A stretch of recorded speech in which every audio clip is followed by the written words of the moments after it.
Hi everyone, this is Josh, and today we're going to look at inheritance and polymorphism, which are core concepts of object-oriented programming. And this week's project models a bike shop's inventory, which contains different types of cycles. Is to show how Java uses these concepts to create flexible and reusable code.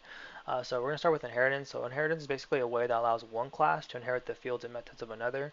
And we established this relationship using the extends keyword. The class that inherits is called the subclass, and the class that inherits from is the superclass. So in the code here, as you can see on the left, cycle is an abstract superclass. It defines the properties for all cycles, like unique frame number, like the unique frame number down here. Unicycle and bicycle are subclasses that extend cycle. So you can see here that unicycle extends cycle and bicycle extends cycle, and this creates a relationship. So a bicycle is a cycle. And when we create a new unicycle, we use a super keyword in the constructor, uh, which it's a way to invoke the constructor of the superclass cycle over here, allowing the unicycle to initialize the inherited fields like the frame number and make. So, well, in this case, it's just make, but we could do frame number, but the way that we designed it, it's not uh, for that, since frame number should be unique, and we're using the counter here to the class variable counter, and it's unique for every single frame number. And we also made frame number here final, so that way it's immutable, it can't be changed. But as you can see here in the super constructor, we're passing a new make, and then it's going to use this constructor in the cycle class, and it's going to assign it to make over here. So as you can see here, the cycle class is designed to be an abstract class. This up here, as you can see, it has the abstract keyword. This means that it can't be instantiated on its own. It's just a blueprint, so meaning you can't create objects on its own. So it contains abstract methods as well. As you can see here, it has get number of wheels. Um, and you also notice that it doesn't have a body. Well, its body isn't defined, these methods are just declared. And the abstractness of cycle means that any subclass must provide its own implementation for these methods. So as you can see here, unicycle, we're also going to see get number of wheels. We're going to see get color as well, because it extends from cycle. And you will also see this in bicycle as well. So as you can see, it has get number of wheels and get color. And if you notice here with unicycle, um, its number of wheels is 1, and over here in bicycle, its number of wheels is 2. And this is how the superclass allows us to have a shared structure while allowing for subclasses to be unique and have different behaviors. Next, we're going to talk about interfaces. So let's go ahead and look at interface. So I put all the interfaces here in one window. Go ahead and extend this real quick. So an interface is like a contract for a class. It defines a set of behaviors that a class can perform, and we established this using the implements keyword, and is different from the extends keyword. So in my project here for the electric mountain bike, it's a great example. So here you can see that it has the implements keyword, and it implements 3 different types of interfaces, which is gearable, movable, and chargeable. And this is how we achieve a type of multiple inheritance in Java. And because an interface is just a contract for behavior, we can implement multiple interfaces. And this allows the electric mountain bike class to have a gear, a speed, and a battery charge.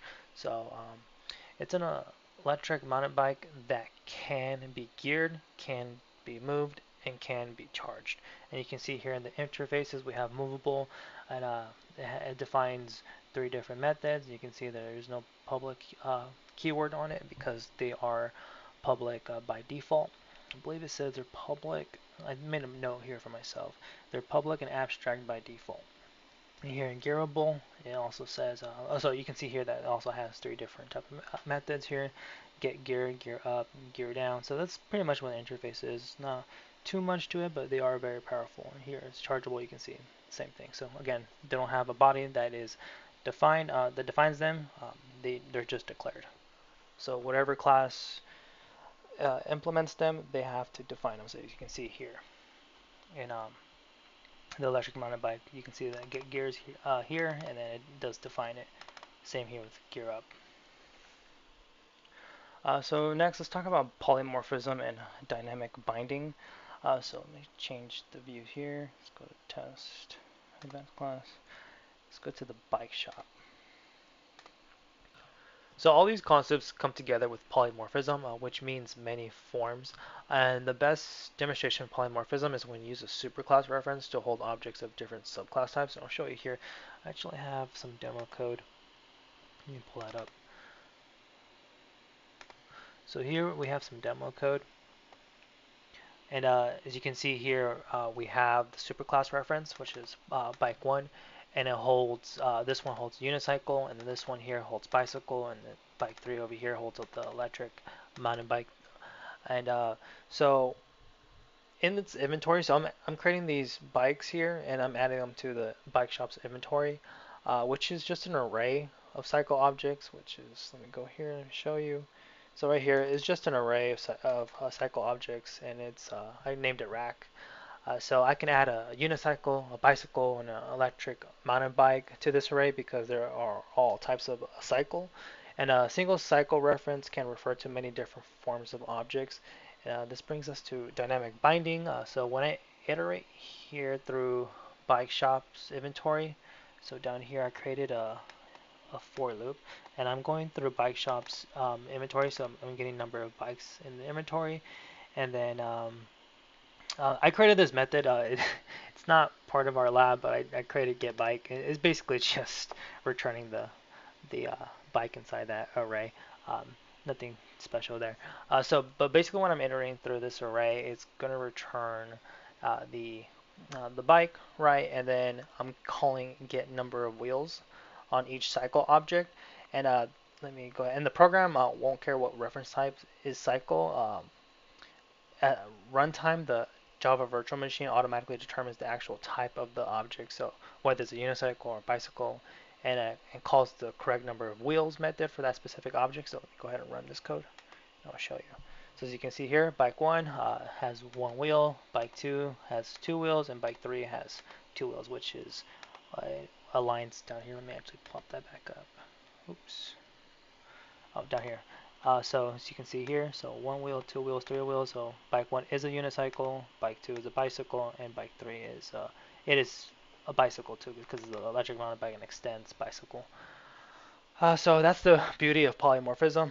The same method call produces a different result depending on the object's type at runtime. This makes the code flexible and extensible.